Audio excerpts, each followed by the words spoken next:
The winter of 1974 arrived early in Redwood Falls, Minnesota. The kind of winter that didn't just settle over a town, but pressed into it, creeping into the wood of old houses, whispering through loose window frames, leaving a stillness that felt almost reverent. Locals would later say that the cold that year felt different, sharper, heavier, as if the season itself sensed what was coming. But in those first early weeks of November, before the tragedy that would freeze this town in time, life moved in its familiar rhythm. Redwood Falls was the kind of place where everyone knew the scent of fresh pine, where the river carved its steady path behind the paper mill, and where neighbors waved even when they didn't have much to say. A quiet community, tucked between forests and long stretches of farmland, the sort of place people described as safe, steady, predictable. And for most families, it was exactly that. For most. But not for the family of 22-year-old Marilyn Keaton, a young woman whose life, ambitions, and smile would soon become the subject of whispered conversations, newspaper columns, and cold case documentaries for decades to come. Before she became a victim, she was someone's daughter, someone's friend, someone's reason to believe life could be kinder than it seemed. And before Redwood Falls became known for what happened in the winter of '74, it was simply the town where Marilyn grew up. Chasing fireflies in the summers, pushing her braided hair back behind her ears during school recitals, and burying her nose into books she read by flashlight under her blankets long after her bedtime. Marilyn came from a family that the community described as good people, respectful, hardworking, modest. Her father, Edward Keaton, had spent 2 decades working at the paper mill, his hands coarse and cracked from years of labor, but always steady when he held his daughter's shoulder or fixed the loose hinge on the back porch door. Her mother, Helen, devoted her days to the town's small library, stacking books, stamping due dates, and gently recommending novels to shy high schoolers who didn't know what they liked yet. And then there was Marilyn, their only child. She was, as many remembered, the type of girl who saw beauty in things others walked right past. She loved poetry, she sketched scenes of the riverbank, and she had a laugh that her friends said could soften even the hardest days. Not loud, not forced, but warm, genuine. The kind of laugh people remembered long after she left the room. She was also deeply ambitious. In a town where most young adults found work after high school and settled into early routines, Marilyn carried bigger dreams. She wanted to become a teacher. Not because it was expected of her, not because anyone told her she'd be good at it, but because she believed in her core that children deserved someone who could see them, really see them, the way she wished someone had seen her when she was younger and painfully shy. In the fall of 1974, Marilyn was living at home to save money while taking night classes at the community college in the next town over. She spent her mornings volunteering at the elementary school, her afternoons helping her mother at the library, and her evenings surrounded by textbooks and notepaper at the Keatons' modest kitchen table. A table that would later become a shrine of sorts, holding framed photos, candles, and dried flowers when hope turned to grief. But during those final weeks of her life, there was no sense of darkness on Marilyn's horizon, no warning signs, no shadow following her. To those who knew her, she appeared as steady and bright as she had always been. Her neighbors remembered seeing her walking home with grocery bags, bundled in a long gray coat, her cheeks flushed red from the cold. A little girl recalled that Marilyn had helped her tie her shoelace outside the school fence one morning. A coworker from the library said Marilyn had spent that week humming softly to herself, something she only did when she was feeling especially content. No one could have predicted what was coming. But if you listen closely to the memories people shared years later, a pattern emerges, not of danger or fear, but of stillness. A strange quiet that began to fold itself around Marilyn's world in those last days. A sense that something, somewhere, had shifted, even if no one realized it until much later. Her best friend, Sarah Whitman, would later say that Marilyn seemed tired that last week. Not physically, emotionally. Like something was weighing on her, though she couldn't say what. She kept brushing it off, Sarah recalled in a 1998 interview. She'd smile and say she was just stressed with school. But Marilyn wasn't the type to lie. That's what bothered me years later. I think she was scared, but didn't know how to say it. Her mother remembered a moment just 2 days before everything happened. Marilyn had come home later than usual, cheeks red from the wind, eyes unfocused, as if she'd walked home in a haze. She'd set her books down on the table, stared at her hands for a moment, and whispered, almost to herself, "I think I saw someone following me today." Helen had asked who, but Marilyn shook her head. "Maybe I imagined it," she said with a soft, unsure laugh. "It was probably nothing." It would be one of the last conversations they ever had. But that night, Marilyn wrote something in her notebook, a notebook detectives would later study page by page, hoping for answers. On the bottom of one page in small handwriting she wrote, "That man again. Why is he always there?" Detectives would debate for decades who she meant, a stranger, a passerby, a classmate, someone she knew and recognized, or someone she hoped wasn't watching her. Whoever he was, he would never be identified. Not then. Not for decades. The tragedy of what happened to Marilyn Keaton didn't begin the night she disappeared. It began in these subtle, almost invisible clues. A passing comment. A scribbled note. A fleeting moment of fear that she pushed aside because she didn't want to worry those she loved. And that's the thing about small towns. Everyone believes they're safe. Until they're not. At 22, Marilyn was on the edge of a new life.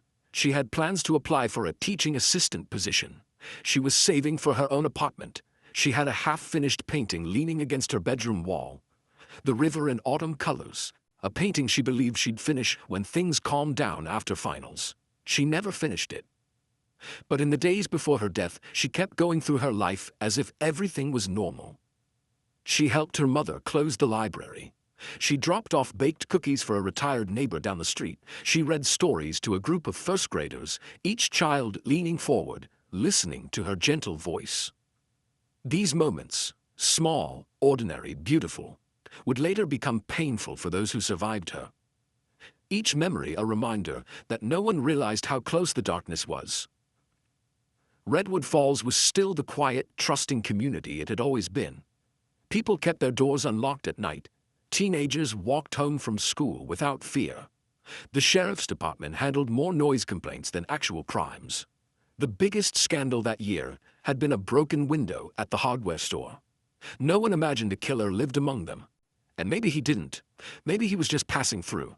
Maybe he watched from the shadows for days, weeks, waiting for the perfect moment. Cold cases teach us something unsettling. Evil doesn't always announce itself.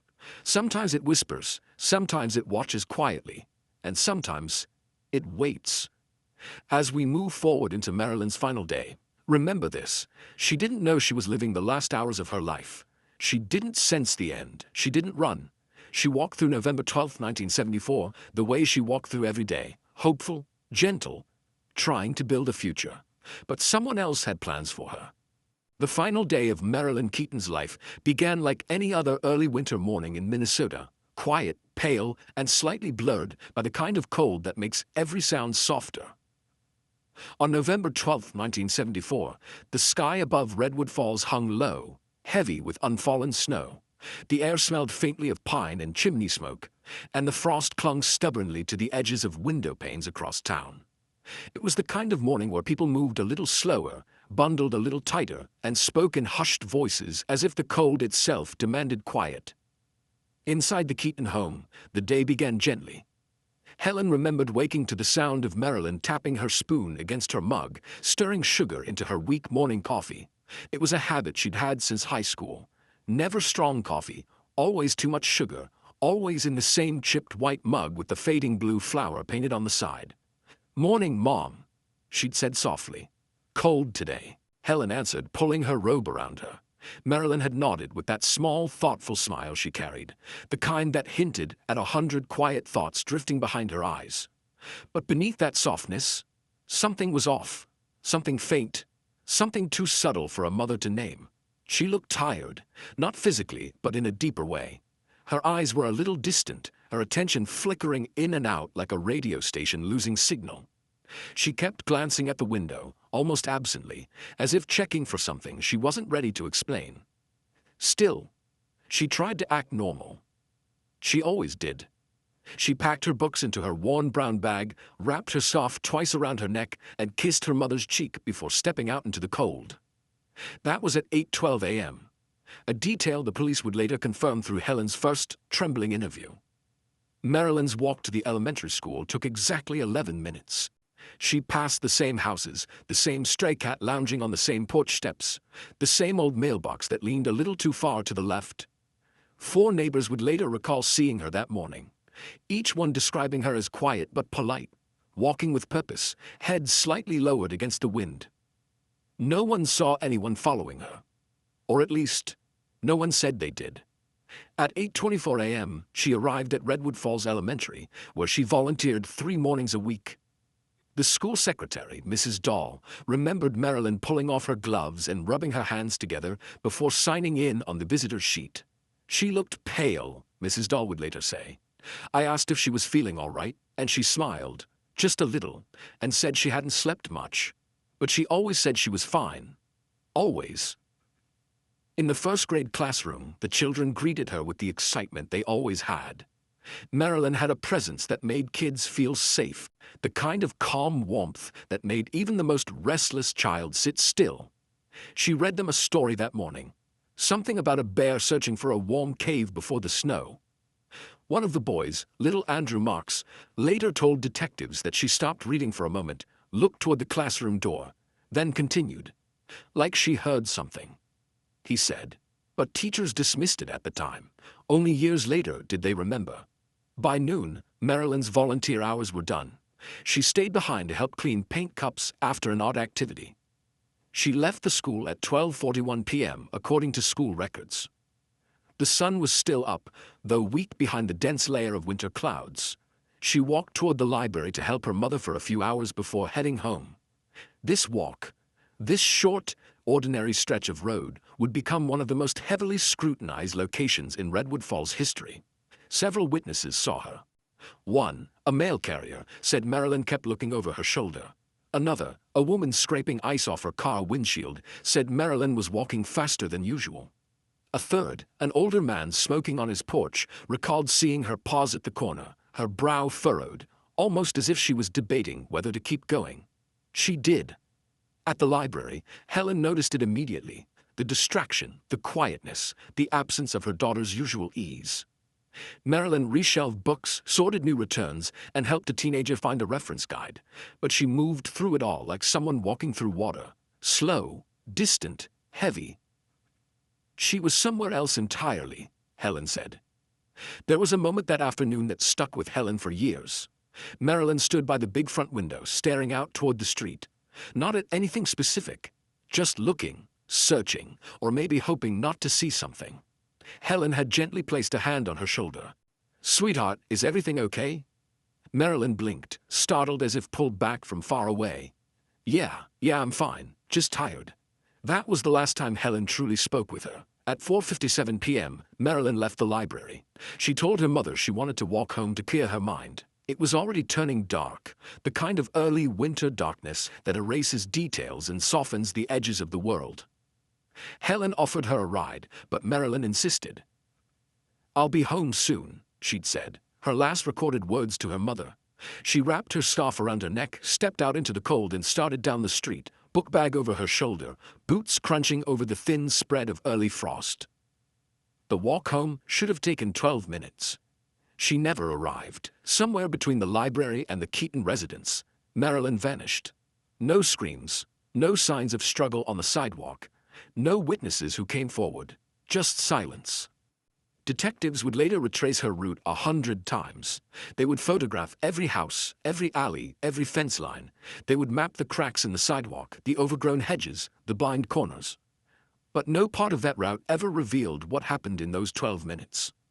What is known as this: at 5:06 p.m., a neighbor saw a young woman, believed to be Marilyn, walking past the old Miller house on Birchwood Drive. At 5:09 p.m., a man driving home from work reported seeing a girl in a gray coat standing still near the intersection, though he couldn't be sure it was Marilyn. At 5:14 p.m., 5 minutes after she was supposed to be home, her father stepped onto the porch to wait for her, assuming she was delayed by something small. At 5:27 p.m., he walked halfway down the street, scanning the dimming sidewalks. At 5:43 p.m., he called the library. Helen answered, confused, certain she'd be walking through the door any moment. At 6:02 p.m., the Keatons called the police. And with that phone call, the final day of Marilyn Keaton's life became the beginning of a mystery that would haunt Redwood Falls for generations. But before panic set in, before the missing posters went up, before deputies assembled in the dark with flashlights and worried expressions, there was one last moment, one last sighting, that would become the case's most disturbing clue. A teenager walking home from basketball practice reported seeing a car, an old blue sedan, parked on a narrow side road near the forest edge. He said he heard something like a muffled cry, or maybe a cough, or maybe just the wind. He wasn't sure. He didn't stop. He didn't look inside the car. The next morning, that same car was gone. Years later, he would admit that the sound he heard still kept him awake sometimes. But by the time anyone investigated, it was too late. What happened to Marilyn in those missing minutes? Who intercepted her? Was it someone she knew? Someone she feared? Or someone who had been watching her for days? These questions would grow louder with time, echoing through newspapers, interviews, and cold case files. But on that night, none of those answers existed. Only confusion. Only fear. Only the sinking realization that something terrible had happened to a young woman whose life should have continued long past that cold November evening. And as the hours stretched into the first long night of searching, Redwood Falls began its transformation, from a quiet, trusting town to a place forever marked by the disappearance of one of its own. And just before midnight, someone would find something that changed everything. Not Marilyn, not her bag, not her stuff, something much, much worse. But that discovery, the moment Redwood Falls lost its innocence, belongs to the next part. The search for Marilyn began, as these things always do in small towns, with reassurance, with denial, with hope that felt almost stubborn. People told themselves she'd show up. They told each other she might have stopped by a friend's house, or twisted her ankle on the icy sidewalk, or taken the long route home. They said anything, to avoid the one thought creeping through all their minds. But as the hours stretched on, those hopeful explanations fell away, one by one, like frost melting under a weak sun. The Keatons' home filled with neighbors almost immediately. Coats thrown over chairs, voices hushed but tense, cups of untouched coffee cooling on the table. Helen sat rigid on the living room couch, her eyes fixed on the door, while Edward paced the floor in slow, heavy steps, his jaw clenched against the fear he refused to name. Deputy Mark Ellison was the first officer to arrive, a man known more for breaking up bar arguments than for investigating disappearances. But he took one look at the terror in the Keatons' eyes, then at the clock, 6:14 p.m., and he knew this wasn't a misunderstanding. He radioed for backup. Within an hour, the woods behind Redwood Falls were alive with flashlights cutting through the dark. Volunteers fanned out across fields and back roads. Cars crawled down every street. The riverbank was searched, then searched again, and still nothing. By 11:30 p.m., the temperature had dropped to 15 degrees. Breath hung in the air like ghosts. The frost thickened across the ground, crackling beneath boots. The searchers' voices echoed strangely in the cold, distant, muffled, already defeated. Then, at 11:47 p.m., a man named Raymond Harper, the head custodian at the high school, made a decision that would become a defining moment in the town's memory. He veered off the main search path. Not because he saw anything, not because he heard anything, but because something in his gut told him to walk toward the old service road behind the abandoned grain silo. A narrow dirt stretch lined with dead trees, long forgotten by most of Redwood Falls. He held his flashlight low as he walked, boots crunching on the frozen ground. The beam reflected off patches of ice and curled branches, making everything look warped, distorted. 50 yards in, his light caught something on the ground, something pale. At first, he thought it was a patch of frost. But frost didn't look like that. Frost didn't have shape. Frost didn't lie there like it had been placed there. He stepped closer, breath trembling. It was a glove, a small knitted off-white glove with the faintest speckle of blue threading, handmade, delicate, familiar. He picked it up with shaking fingers and whispered, "No." He knew it instantly. Everyone in town did. It belonged to Marilyn. She wore those gloves every winter. Helen had knitted them for her last Christmas. Raymond's hands shook so violently that he dropped the glove.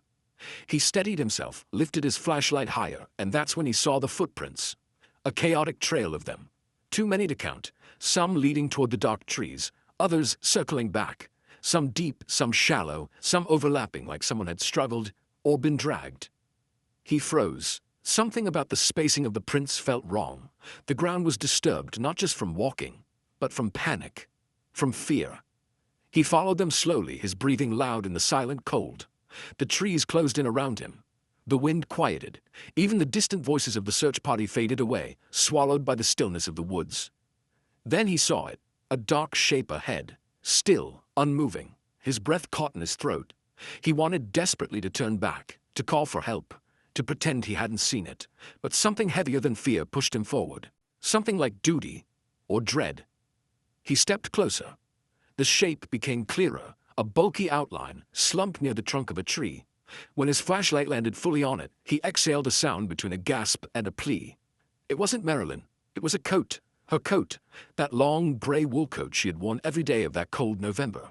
It was crumpled on the ground, half covered in frost. The fabric torn on one side, the collar stained with something dark, something unmistakable. Blood. Not a lot, but enough. Raymond staggered back, his heart pounding in his chest. He dropped to one knee, the cold searing through his pants, and fumbled with his radio. This is Harper. I found something. Birchwood Service Road. Send someone. Hurry. The woods erupted, flashlights converged, voices filled the air. The sheriff arrived within minutes. Deputies taped off the area with trembling hands. But the discovery didn't end there. 20 feet from the coat, behind a twisted fallen log, they found her book bag. The strap was snapped, the fabric torn. Inside were her textbooks, her notebook, her wallet, her house key. Everything neatly placed as if someone had rummaged through it, but taken nothing. Detectives found something else too. Foot impressions, larger ones, distinct enough that even the untrained eye could see a man had been there. Standing, watching, waiting. But the worst discovery came at 2:19 a.m., when a flashlight beam slid across something half buried under a thin sheet of frost a few yards deeper into the woods. A hair tie. A small, brown, elastic hair tie. Caught around a few strands of Marilyn's auburn hair. It wasn't a body, but it was enough to tell them exactly what they didn't want to admit. She had been here. She had struggled, and she had been taken. Sheriff Wallace ordered a full-scale sweep of the woods. Men combed through every inch, but the forest was vast, the night was merciless, and the clues were faint. By dawn, they had found nothing else. The sun rose over Redwood Falls with a cold, pale light that felt wrong, too bright for a night filled with fear, too indifferent to the grief that was beginning to spread through the town like illness. Word traveled fast. By breakfast, everyone knew. By noon, people were searching their own sheds, their barns, even under porches. By evening, the local paper printed the headline no one wanted to read: "Young woman missing, signs of foul play." The discovery site became the heart of the investigation. Reporters swarmed. Deputies guarded it with stern, exhausted faces. Families brought food to the searchers, though no one had an appetite. The Keatons visited once, escorted by the sheriff, but Helen collapsed when she saw the tape, the trees, the frost-covered ground. Edward caught her before she fell. He held her closer than he'd ever held anyone in his life. And with his chin trembling, he whispered, "We'll find her. We'll bring her home." But the forest had already stolen her. And within 48 hours, Marilyn's case would shift from a missing person search to a homicide investigation. Because later that week, 15 miles outside town, a fisherman would find something floating near the edge of the river. Something that stopped the entire case. Something that changed everything. A body. And the winter of 1974 would never be the same. The discovery of the body happened on a Thursday morning, just 3 days after Marilyn vanished. The temperature hadn't risen once that week. The cold had settled deep into the ground and into the hearts of every person in Redwood Falls. Grief has a way of numbing people, but cold does it faster. It makes conversations short, breath shallow, movements slow, and when the news broke, when the sheriff's department confirmed what everyone already feared, the entire town seemed to freeze all over again. But before the town knew, before the headline changed, before the Keaton family's worst nightmare became reality, there was one man, standing at the river's edge with his hands trembling inside a pair of wool gloves, unsure whether to shout for help or sink to his knees. His name was Howard Briggs, a retired steelworker who fished the Redwood River nearly every morning since his wife passed 2 years earlier.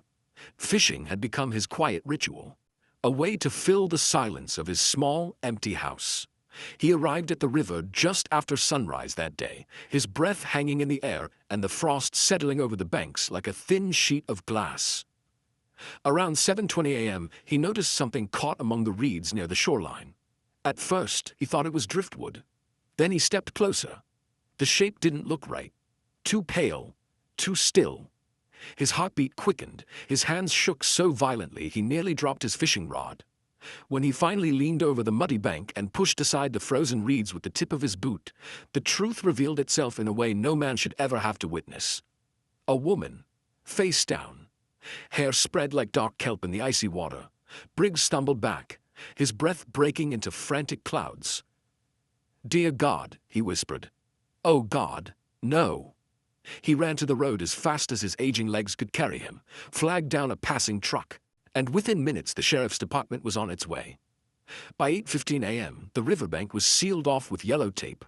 Deputies posted every few yards, journalists already gathering with cameras and frozen fingers hovering over notepads. Sheriff Wallace stood over the scene with a grimness people would speak of for years. They recovered the body gently, respectfully, lifting her from the water, wrapping her carefully, placing her on a gurney with the kind of reverence reserved for someone beloved. But even before the coroner arrived, even before she was officially identified, every person standing by the river knew exactly who she was. The gray wool coat belonged to her. The hair belonged to her. The small frame belonged to her. And the cold silence surrounding the river felt like an echo of her final moments. At 9:03 a.m., the sheriff made the call to the Keaton home. Helen collapsed. Edward punched the wall so hard his knuckles bled. And Redwood Falls lost something that morning. Something it would never truly get back. The first hours of the investigation. The autopsy began that same afternoon. The coroner, Dr. Miles Hargreaves, a man known for being methodical and reserved, later admitted it was one of the few times he had to pause during a procedure, had to sit down, breathe, and remind himself that objectivity was essential. Because this wasn't just another body. This was Marilyn. Everyone knew her. Everyone remembered her smile, her kindness, the way she held books close to her chest when she walked. Her death was not quick, not kind, not quiet. The report showed significant bruising on her arms, consistent with being grabbed tightly. There were defensive wounds on her hands, scratches, broken nails, bruised knuckles. Her fingertips were raw, as if she'd clawed at something. Maybe the forest floor, maybe her attacker, maybe the inside of a car. She had been strangled. No sexual assault, no signs of prolonged torture, no drugs in her system, just violence, sudden, direct, purposeful. The coroner estimated she died the same night she vanished, sometime between 7 p.m. and 9 p.m. The cause of death was manual strangulation, applied with enough force to fracture her hyoid bone. The river hadn't taken her life. Someone else had. Someone with strength. Someone who knew what they were doing. Her body had been placed in the water after death, very likely to conceal evidence, wash away fibers, confuse the timeline. A calculated, deliberate move. This wasn't impulsive. This wasn't random. This was controlled. And that terrified investigators more than anything else. The crime scene analysis. The location where Marilyn's body was found was 15 miles from the service road where her coat and belongings were discovered. 2 remote locations, 2 isolated areas, both difficult to access, both away from main roads. This told detectives 2 things. The killer knew the area. The killer had a vehicle and likely used it.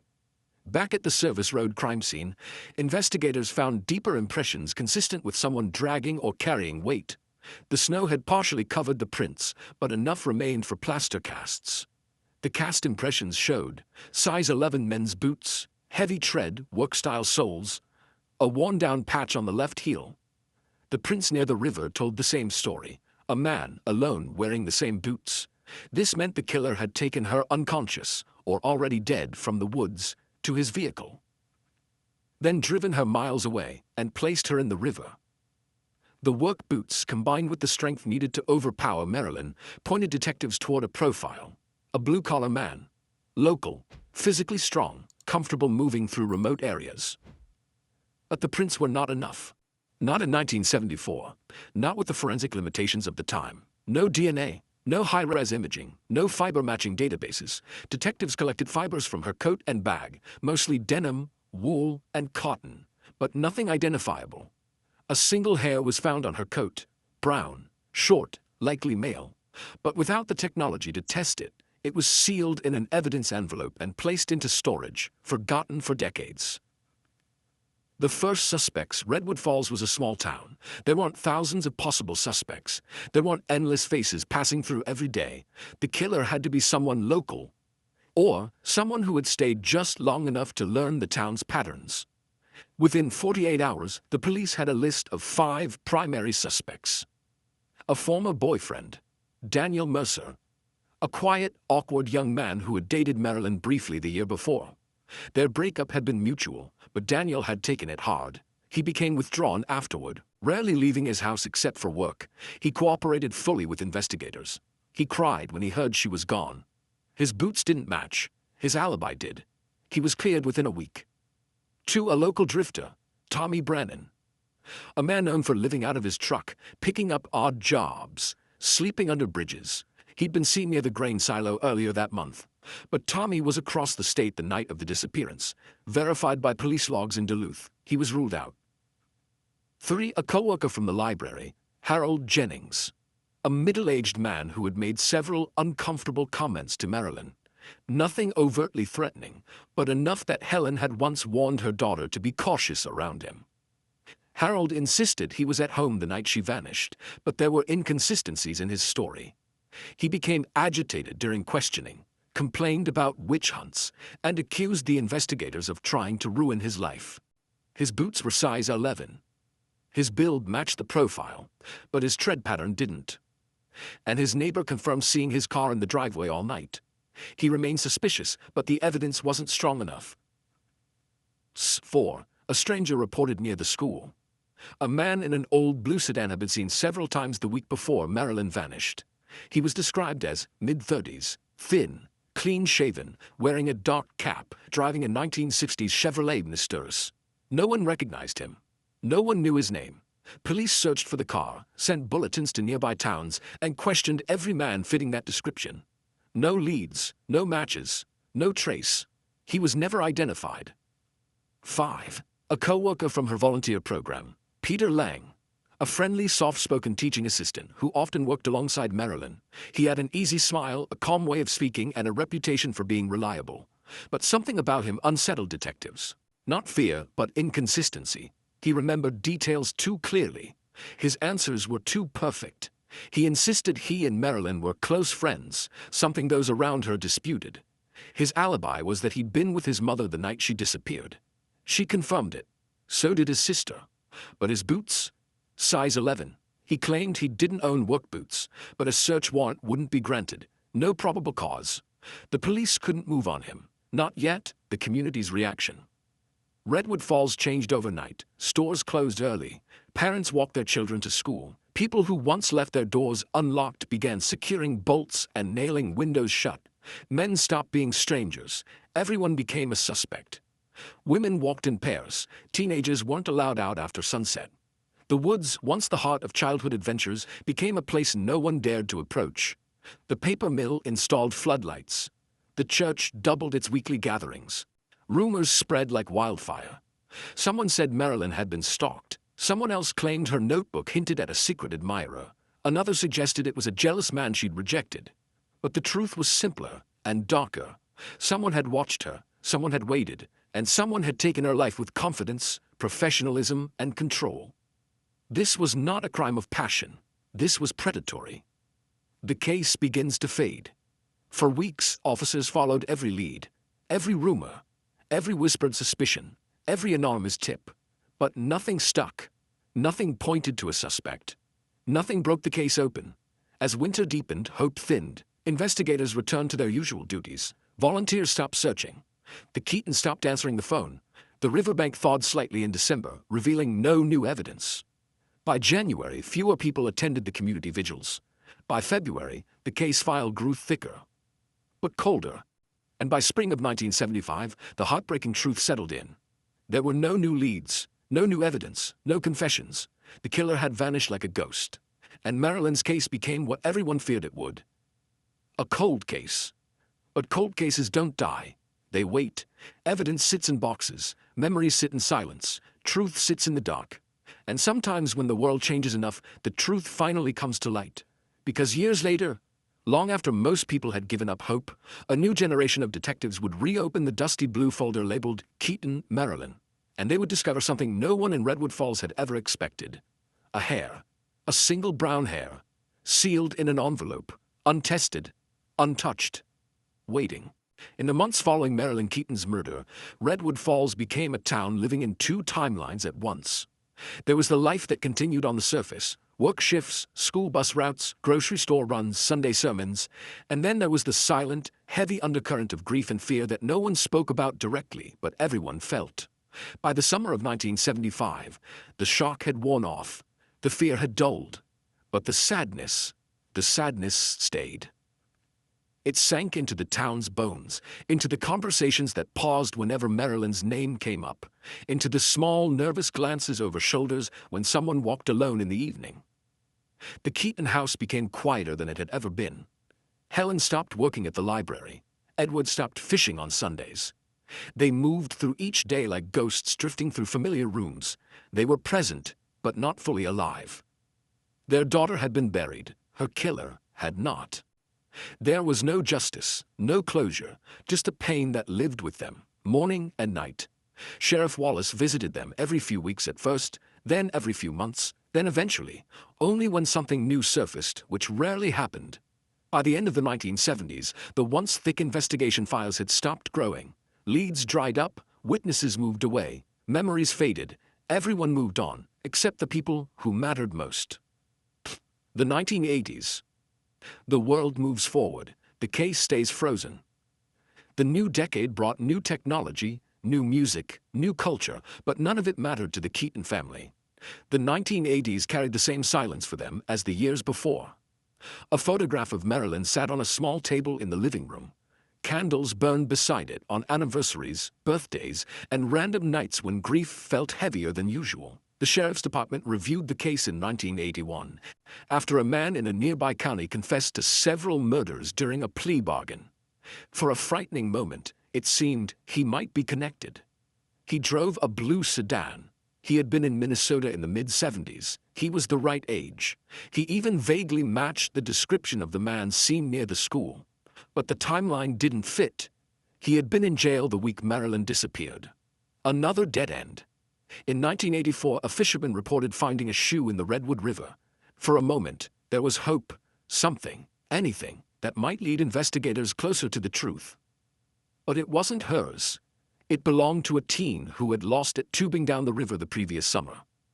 By 1986, the case was classified as inactive, though never officially closed. Sheriff Wallace retired in 1987. He visited Marilyn's grave the day after turning in his badge. He stood there for a long time, hands in his pockets, head bowed, then whispered, "I'm sorry, kid. I really am." He passed away 2 years later. His replacement, Sheriff Linda Carver, inherited a department with limited resources and an overflowing pile of unresolved files.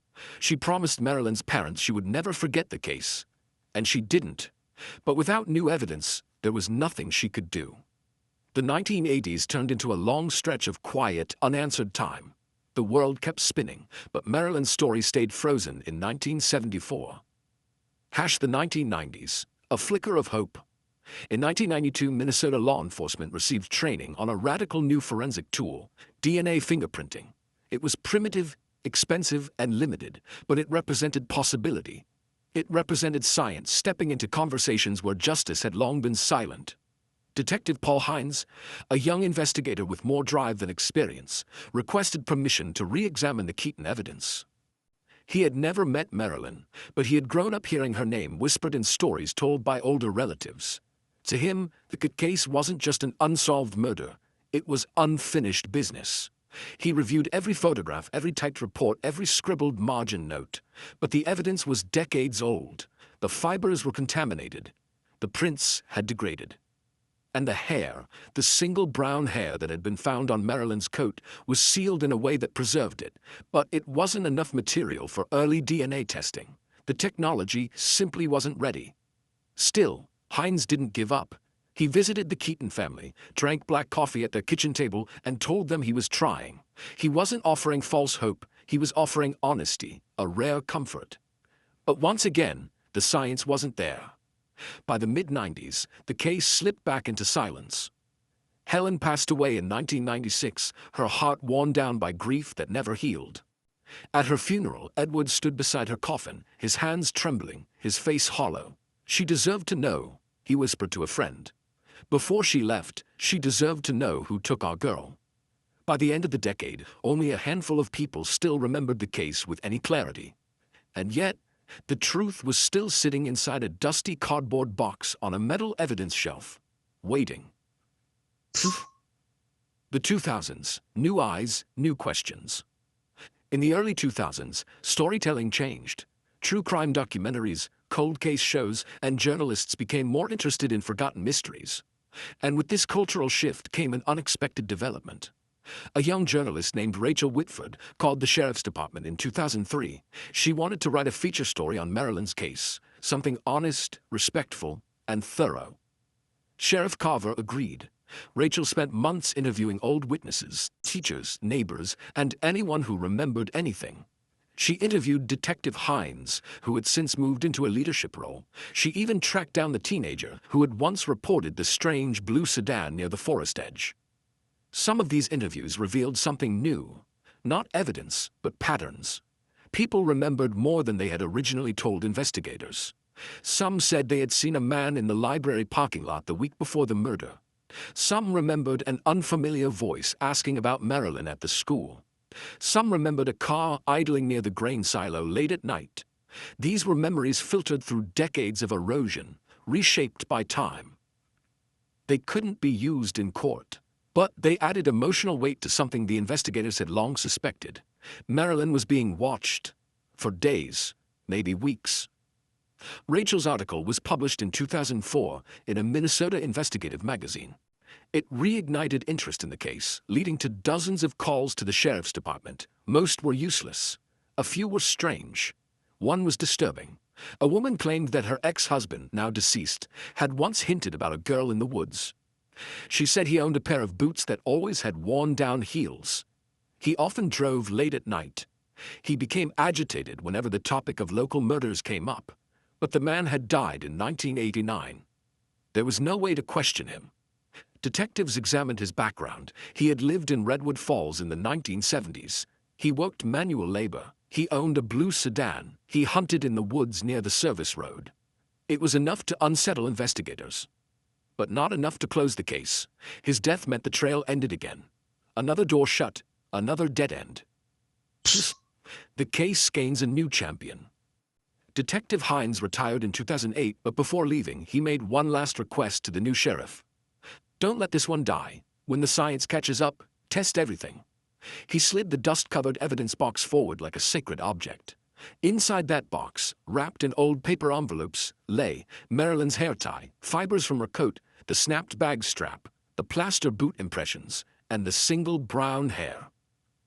A hair that no one could test properly in 1974, a hair that no one could test properly in 1992, a hair that still held secrets. And then, almost like a clock chiming on time, the world changed again.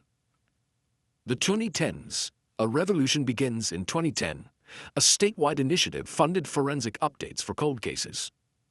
Advanced DNA extraction techniques became available, methods powerful enough to work with degraded samples. And in 2014, a breakthrough sweeping through the country made its way to Minnesota: genetic genealogy. With it came the promise of something investigators had never dared to dream: finding killers through their family trees. This was the beginning of justice for cases once thought unsolvable. Detective Emily Lawson, a meticulous, relentless investigator in her 30s, was assigned Marilyn's file in early 2016. She didn't know Marilyn personally, but she remembered her grandmother lighting a candle for her every November. To her, this wasn't just an old case. This was hometown history. This was a wound that never fully closed. She opened the box, one item at a time, and paused when she reached the envelope containing the single brown hair. She held it carefully under the soft light of the evidence room. "Let's see what you've been hiding all these years," she whispered. This was no longer 1974, no longer 1992, no longer a world forced to accept loose ends and lingering questions. This was the era of scientific resurrection. This was the era where the dead finally spoke, and Marilyn, after more than 40 years of silence, was about to be heard. Detective Emily Lawson stared at the sealed evidence envelope for a long time before she touched it. She wasn't superstitious, not in the traditional sense, but something about holding a piece of the past, a real fragment of a vanished life, always felt like handling a living thing, a story, a ghost, a truth that had been waiting too long. Inside was the hair, a single brown hair, barely an inch long, almost invisible, almost nothing. But in cold cases, almost nothing is often everything. Emily took a slow breath, lifted the envelope and walked it to the lab with the kind of care one might use while carrying an infant. The forensic building was newer than the old sheriff's station, bright, cold, sterile, buzzing with machines that didn't exist when Marilyn was alive. The forensic technician on duty was Dr. Sarah Lynn, a quiet, brilliant scientist with a reputation for solving the unsolvable. She accepted the envelope from Emily and raised an eyebrow. "This is from the Keaton case, isn't it?" she asked. Emily nodded. "Finally going after it?" Sarah murmured. About time. They exchanged no more words. None were needed. Sarah logged the evidence into the system, breaking the seal for the first time since the late 70s. She examined the hair under magnification. Thin, light brown, with the root still intact. That root, darkened slightly with age, was the key. Mitochondrial DNA could have been analyzed decades earlier, but it would only provide vague maternal line information. What they needed was nuclear DNA, the genetic fingerprint unique to one person. And in 2016, the technology had finally reached a point where even a partial profile held power. Sarah began the extraction process. It would take days. Emily left the building feeling something she hadn't expected. Hope. Not optimism. Not excitement. But a quiet, steady, dangerous hope. This is how investigators get hurt, she reminded herself. Evidence fails, DNA degrades, technology hits walls. But hope flickered anyway. The results. 4 days later, Emily returned to the lab to find Sarah waiting, arms crossed, eyes sharp, a folder clutched against her chest. "Sit," Sarah said. Emily sat. Sarah opened the folder. "We were able to extract a partial DNA profile, not complete, but strong enough for genealogical matching." Emily felt her pulse quicken. "And," she said, "and it doesn't match anyone in CODIS." CODIS, the national database, contained the DNA profiles of convicted offenders. If the killer had a criminal record, the system would have matched instantly. But this wasn't a failure. In a way, it was exactly what Emily needed. "We can upload it to a genealogy database," Sarah said quietly. "Get matches, third cousins, fourth cousins, distant relatives. From there, build a family tree backward." Emily stared at the folder. This was it, the moment everything changed. "Let's do it," she said. The wait. Submitting DNA to genealogical databases was a sensitive bureaucratic process. Letters needed to be written, permissions needed to be confirmed, forms needed to be filed. It took weeks. Weeks where Emily revisited every detail of Marilyn's life. Her route home, her volunteer hours, her final day, the blue sedan, the worn work boots, the men who had once been suspects. The men who hadn't been suspects but probably should have been. It became an obsession. One she didn't apologize for. Her grandmother would stop her sometimes while she pored over old case files on her dining table. "You're working too hard, Emmy," she'd say. Emily shook her head every time. "No," she would whisper. "I'm not working hard enough." Because when you're the detective responsible for the case your town whispered about for half a century, you don't rest. You dig. And dig. And dig. The kind of digging that eventually turns into truth. The match. In early 2017, months after the DNA was submitted, Sarah called Emily at 7 in the morning. "I got something." Emily nearly dropped her coffee. She drove to the lab so fast she barely remembered the trip. When she stepped inside, Sarah was waiting, pale from excitement and exhaustion. It's not a close match, Sarah explained. No siblings, no first cousins, not even second cousins. Emily's heart sank. However, Sarah continued slowly, we found multiple third cousin matches, on the same branch of the same genealogical line. Emily blinked, her mind turning gears. So they're all connected to one person. Exactly. Third cousins share a great-great-grandparent. Far, but not too far, enough to build something. Sarah handed her a printout of the family matches, a cluster of about 12 individuals scattered across the Midwest. This, Sarah said, tapping the paper, is the killer's family.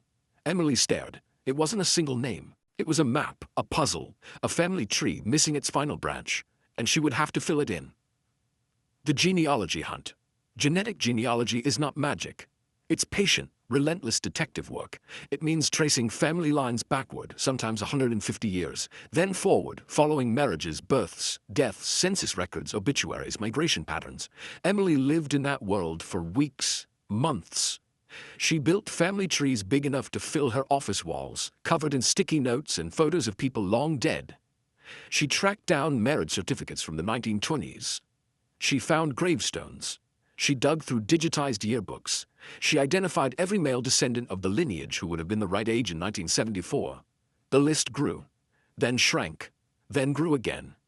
She eliminated the ones who had never lived in Minnesota, eliminated the ones too young, eliminated the ones too old, eliminated the ones whose military records placed them across the world. Then one name remained. A man who had lived 2 towns over in the 1970s. A man who had no criminal record. A man who had never been a suspect. A man whose name never appeared once in any of the old reports. A man who fit the killer's profile perfectly. Born in 1945, 29 years old in 1974, worked manual labor construction, lived alone, owned a blue 1966 Chevrolet, had a history of temper issues in high school, moved out of Redwood County in early 1975. His name was Richard Allen Kessler, and he was alive. Living quietly in North Dakota. Married, 2 adult children, never arrested, never in trouble, never suspected of anything. A normal man, a gentle neighbor. A husband, a grandfather, a ghost who had blended into the world for decades. Emily felt her entire body go cold. She printed his photo, placed it beside Marilyn's. A man who looked so ordinary, had stolen a life so extraordinary. The surveillance. Emily couldn't approach him yet, not without definitive confirmation. She needed his DNA. She and 2 other detectives drove to North Dakota in unmarked cars. They parked across from his small beige house, neat lawn, wind chimes on the porch, a stack of chopped firewood by the shed. He looked older now. White hair, broad shoulders softened by age, a limp from an old injury. He waved at neighbors, helped his wife carry groceries, sat on his porch reading the newspaper. A killer disguised by normalcy. For 3 days they watched. And then, it happened. On the morning of the 4th day, Richard Kessler walked outside with a cup of coffee, drank half of it, and threw the disposable cup into his outdoor garbage bin. The detectives waited until nightfall. Then they retrieved the cup, placed it into a sterile bag, and drove it straight back to Minnesota. Sarah analyzed it immediately. 2 days later, she called Emily with a voice that trembled. "It's him," she said. "The DNA is a match, a perfect match." Emily closed her eyes, letting the weight of the moment sink in. 42 years after Marilyn's murder, they finally had the truth. The arrest. The next morning, Emily and a team of officers drove back to North Dakota. They knocked on the beige house's front door. Richard answered, polite, confused, wearing a flannel shirt and old jeans. "Mr. Kessler," Emily said, showing her badge, "we need to speak with you about an ongoing investigation." "Of course," he said. "What's this about?" But when she told him the name, Marilyn Keaton, something in his eyes shifted. It wasn't fear. It wasn't denial. It wasn't even shock. It was recognition. An old recognition. A buried recognition. The kind a man keeps locked away because he has lived with it too long. Richard stepped back, his jaw tightening. His breathing changed. "That was a long time ago," he whispered. "That's right," Emily said. "And it's time you answer for it." His wife gasped. His children, now grown, watched from the hallway, confusion turning to horror. Richard didn't run, didn't argue, didn't protest. He simply lowered his head and placed his hands behind his back. As the cuffs clicked shut, he whispered something Emily never forgot. "I didn't think anyone would ever find out." The first interview. In the interrogation room, Richard sat quietly for a long time while the tape recorder hummed. Emily read him his rights. He nodded. He did not ask for a lawyer. When she showed him the DNA results, he exhaled a long, defeated breath. "It was one mistake," he said softly. "One night, I was young, I was angry, she didn't deserve it. I know that." Emily leaned forward. "Tell me what happened." He looked down at his wrinkled hands. "I saw her walking home. I followed her. I just wanted to talk to her. I thought I don't know, listen.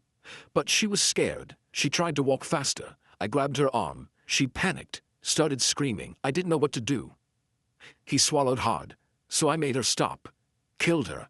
That was the word he couldn't say. "I didn't mean to," he whispered. He had meant to. Everything pointed to premeditation, but killers never see themselves clearly. He confessed, fully, in chilling detail, enough to close every gap. When he finished, Emily pressed the final question, "Why Marilyn?" Richard looked up, eyes empty. She was there. A sentence that broke Emily's heart in a way she hadn't expected. Because sometimes evil isn't complicated. Sometimes it isn't driven by motive. Sometimes it is simply a person. A terrible person. Crossing paths with someone good. And choosing darkness. The truth was out. The ghost had a face. The case that haunted Redwood Falls for 42 years finally had a name attached to the shadows. But it wasn't over. The trial was coming. The town would relive everything. And the Keaton family, what remained of them, would finally hear the truth they had been denied for decades. Richard Allen Kessler was brought back to Minnesota under tight security. Word moved through Redwood Falls like weather, fast, sudden, unavoidable. They'd found the man who killed Marilyn Keaton. To the younger generation, his name meant nothing.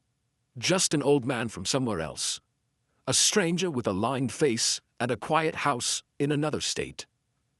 But to the people who'd been teenagers in 1974, the ones who remembered the search parties, the freezing nights in the woods, the vigils, the front-page headlines, his arrest felt like someone tearing the lid off a box they had nailed shut decades ago. Some people cried, some sat down without realizing it, some whispered, "At last." And for others, anger rose slowly like frost creeping up through a field as winter deepens, quiet, cold, inevitable. Because he'd had a life. 42 years of it. He had married, worked steady jobs, raised children, paid his bills, attended potlucks, waved to neighbors, cleared snow off his driveway every winter. While Marilyn had been lying in the same patch of earth at the cemetery, frozen in memory, at 22. The town's reaction. Within hours, news vans rolled into town. Satellite dishes unfolded like metal flowers in front of City Hall. Reporters knocked on doors. Cameras turned toward the old streets of Redwood Falls, hunting for grief, for quotes, for history. Most people didn't want any of it. They didn't want their pain turned into a segment or their memories clipped into sound bites. They didn't want to be the town with the cold case solved. They wanted something simpler. Quiet. Dignity. And the reassurance that what happened to Marilyn had finally been answered. A former classmate stood on the courthouse steps and told a reporter, "People think small towns forget. We don't forget. We just stop talking out loud." Another resident said, "This isn't justice. It's the closest we'll ever get." But one question came up everywhere, in grocery aisles, in church hallways, in low, tight conversations over coffee. How did he walk around for 42 years and convince everyone he was decent? The Keaton family. Edward Keaton was 84 when detectives came to his door with the news. Time had shrunk him a little. His shoulders were rounded, his steps slower. The grief had worn him down in layers, like stones smoothed by years of weather. When Emily told him they had identified the man who killed his daughter, he shut his eyes and was silent for a long stretch. He didn't say, "Who is he?" He didn't say, "How did you find him?" He didn't say, "Are you sure?" What he whispered instead was, "Does it change anything?" Emily answered him straight. "It doesn't fix everything," she said, "but it does mean something." He gave a small nod, one single, deliberate dip of the head. A tear slid down his cheek. He hadn't let himself cry in years, not in front of anyone, not even alone. Something inside him seemed to unlock. "My Helen," he murmured, voice trembling. "She should have lived to see this." He looked past Emily, out through the window, watching the trees shiver in the wind. "Tell me his name," he said at last. She did. The name landed in the quiet room like a stone dropped into a still pond. No splash, just ripples. Edward nodded again. Slow. Heavy. Good, he said. Now, make him say it in court. The interrogation tapes. In preparation for trial, the prosecutors watched the interrogation footage again and again. What chilled them wasn't yelling or rage. It was the absence of it. Richard never raised his voice. He didn't pound the table. He didn't shout or plead. He spoke in a steady, muted tone, like a man recalling something that happened to someone else. When they asked him whether he had followed Marilyn before that night, he admitted he'd seen her often, that he'd noticed her around town, that he'd watched her walk home more than once, that she seemed like a kind girl. He never used the word stalking, never confessed to fixation, never admitted to planning anything. But the pauses in his answers, the way he phrased walking past the library sometimes, told investigators everything they needed to know. He did not apologize, not really, not once. I was young, he said quietly. I wasn't thinking straight. I never meant for it to go that far. I panicked. Excuses, layered one on top of another. Men who commit violence often sand down their memories until they can live with them. But the DNA didn't soften. The genealogical trail didn't soften. His own words didn't soften. He was guilty. The question now shifted from who to what now. What to do with an old man whose hands had taken a life and then lived comfortably for 42 years afterward. The trial. The courtroom was small for the weight it carried. The benches filled early every day, reporters at the back, townspeople pressed in close, faces lined with age and memory, some clutching cracked, yellowed copies of Marilyn's missing poster. Edward sat in the front row, his cane resting against his leg. He hadn't sat in a courtroom since the early hearings after her death, but there was no part of him that would allow staying home now. When Richard was brought in, he wore a plain gray suit.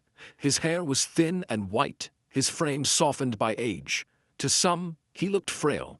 To others, that appearance only made their anger flare hotter. He didn't look like a monster. But harmless men don't leave women dead in the woods. The prosecution laid everything out, piece by piece: the hair, the DNA profile, the family tree, the discarded coffee cup, the confession, the timeline, his access to the roads, the woods, the river, his presence in the area in 1974. Richard watched, expressionless. When the medical examiner took the stand and read details from the autopsy, the room shifted. People straightened, some looked down, someone choked back tears. The words were clinical, but the images they summoned were not.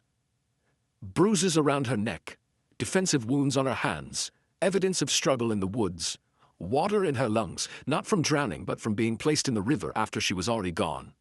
Edward's eyes stayed fixed forward. His hands, though, slowly curled and tightened on the cane.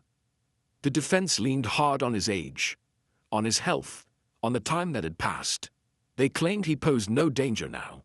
That prison would be symbolic, not practical. The prosecutor's answer was simple and sharp. He took a young woman's future, then built his own on top of that theft. Justice postponed is still justice owed. The trial spanned 8 days. The jury's decision took 4 hours. When they filed back in and the foreperson stood, the entire room seemed to stop breathing. The verdict: guilty on all counts. Edward exhaled, eyes closing. It wasn't joy. It wasn't victory. It was something heavier and quieter, like finally putting down a weight he had carried for far too long. The sentencing. Richard was given a life sentence with no possibility of parole. His expression didn't change. He didn't flinch. It was as if he had accepted long ago that this moment might one day arrive. When asked whether he had anything to say, he declined.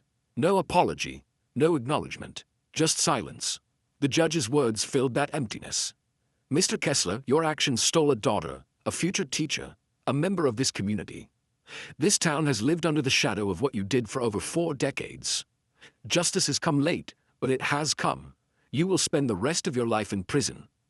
The bailiff led him away. Each step echoed through the courtroom, a slow, final sound marking the end of a chapter that began in 1974. The aftermath. There were no celebrations in Redwood Falls, no parties, no collective sigh of triumph. Instead, people did what they always did in that town. They showed up quietly. They stopped by the Keaton house with casseroles, loaves of bread, pies, food as a language when words felt clumsy. Most of it went uneaten. But that wasn't the point. Edward sat in his familiar chair, hands folded, gaze drifting. He didn't say much, But when Emily came by, he shared something he had never voiced before. The worst part wasn't losing her, he said softly. Emily looked at him, surprised. He continued, staring at the floor. The worst part was the not knowing how bad it was, not knowing if she was scared, not knowing who did it, not knowing why. He paused, breathing in slowly. Now I know enough. His eyes moved to the framed photograph of Marilyn on the mantel, her young face frozen in that soft, hopeful smile. She can rest, he whispered. The legacy. In the months that followed, letters and emails arrived from across the country. Detectives from other states, forensic specialists, families whose loved ones' cases were still unsolved. They all reached out to the sheriff's office, talking about Marilyn's case as a symbol of what was now possible. Conferences highlighted her story as a landmark in the use of genetic genealogy. Law enforcement agencies sent representatives to learn how science and persistence had finally exposed the truth. A scholarship was created in Marilyn's name, a fund to support young women studying education, exactly the path she had been walking when her life was taken. At the first award ceremony, Emily stood in the back, watching as the recipients, bright-eyed, nervous, clutching their certificates, posed for photos. One of them, Lacey Turner, approached her afterward. "Detective Lawson?" she asked cautiously. "Yes," Emily said. "I just wanted to thank you for not giving up." Lacey glanced at the framed photo of Marilyn displayed near the podium. "I read about her. She sounded like the kind of teacher I'd want to be. Gentle, but strong." Emily's throat tightened. "She was," she said. "And now, in a way, you and the others get to carry some of what she never got the chance to do." The final resting place. On a warm late summer afternoon, Emily drove out to the cemetery alone. The sky was clear. A light breeze moved through the trees, rattling leaves. Somewhere nearby, a lawnmower hummed faintly. She found Marilyn's grave. Someone, probably Edward or an old friend, had left fresh flowers there recently. Emily set down a single sunflower, not a morning flower, a hopeful one, the kind that turns its face toward the light. She stood there quietly, letting the air, the moment, the years settle around her. Justice hadn't reversed anything. It hadn't rewound time or erased the horror of what happened in 1974.